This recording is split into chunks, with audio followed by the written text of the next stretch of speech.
Hello, good day.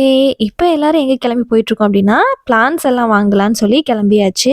நாங்கள் C பவன்கிற ஒரு கடைக்கு வந்திருக்கோம். கொஞ்சமாக இப்போ வந்து வின்டர்லேருந்து லைட்டாக சம்மராக மாற ஆரம்பிக்கி. ஸோ இந்த டைமில் நம்ம வந்து பிளான்ஸ் எல்லாம் வாங்கி வீட்டில் வச்சாதான் நல்லா வளரும். இந்த கடையில் இன்டோர் தனியாக அவுட்டோர் தனியாக நிறைய வச்சுருப்பாங்க. இன்டோர்லேயே சூப்பரான ஃப்ளார்ஸ் எல்லாம் இருந்துச்சு. பார்க்கவே ரொம்ப அழகாக இருந்தது. எதை பார்த்தாலும் வாங்கணும்னு தோணுச்சு. இதான் ஃபர்ஸ்ட் டைம் நான் வந்து கேக்டஸில் இவ்வளோ அழகாக கலர் கலராக பூ பூத்துருக்கதை பார்த்தேன். நான் எப்போ இந்த கடைக்கு வந்தாலும் இந்த பிளான்ஸ் இருக்கிற இடத்து தான் 10 நிமிஷம் ஸ்பெண்ட் பண்ணுவேன். இந்த பிளான்ஸோடலாம் விளாண்டுட்டு இருப்பேன். இது தொட்டாச்சி நீங்கி கூடவே இந்த வீனஸ் ஸ்ட்ராப் இருக்கும்ல, அதுவும் வச்சு விளாண்டுட்டு இருப்போம். ஒரு 10 நிமிஷம் நின்று இதில் விளையாடுவோம். வீட்டில் வந்து சம்மர் வர டைமில் நிறைய பூச்சி வந்துடும். பேசாமல் இதை ஒன்று வாங்கிட்டு போய் வீட்டில் வைக்கலாமான்னு பார்த்தோம். ஆனால் பார்த்தேன் 14 யூரோ போட்டிருந்தது. 14 யூரோக்கு நம்மளே வந்து ஸ்ப்ரே ஏதாவது அடிச்சுக்கலான்னு வந்துட்டேன், வாங்கலை. போன வருஷம் இங்கே இருந்து தான் நான் வந்து பிச்சிப்பூ வாங்கியிருந்தேன். பிச்சிப்பூ செடி இன்னும் சூப்பராக நல்லா வளர்ந்துட்டு இருக்கு. வெளியில் இருக்கிற அவுட்டோர் பிளான்ட் செக்ஷனுக்கு வந்துட்டோம். இங்கேயும் நிறைய புது டிஃப்ரெண்டான பூ வெரைட்டிஸ் இருந்துச்சு. நான் எனக்கு பிடிச்சதுலேருந்து ஒரு 2-3 வெரைட்டி மட்டும் பிக் பண்ணேன். நான் 1-2 பிக் பண்ணிட்டு இருக்க கேப்பில் என் ஃப்ரெண்டு போய் மொத்தமாக இருக்கிற எல்லா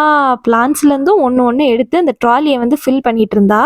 போன வருஷம் நான் இந்தியாவிலேருந்து வரும்போதே எல்லா சீட்ஸுமே கொண்டு வந்துட்டேன். இப்போ எல்லாம் காலி ஆயிடுச்சு. ஸோ நம்மளே எல்லா சீட்ஸும் போட்டுக்கலாம் அப்படின்னு நினச்சிட்டு விட்டுட்டேன். கடைக்குள்ளேயே ஒரு கெஃபே இருந்தது. அங்கே போய் காஃபிலாம் குடிச்சிட்டு அடுத்த ரவுண்ட் ஷாப்பிங்கை ஸ்டார்ட் பண்ணியாச்சு. இந்த ட்ராலியில் இருக்கிறதுல 1-2 தான் நான் வாங்கினேன். இது எல்லாமே என் ஃப்ரெண்டு வாங்கியிருந்தா. நான் மெயினாக செடிக்கு போடுற காம்போஸ்ட் வாங்குறதுக்கு தான் வந்தேன். அதை நான் வாங்கிட்டேன். நாளைக்கு பார்க்கலாம். பாய்.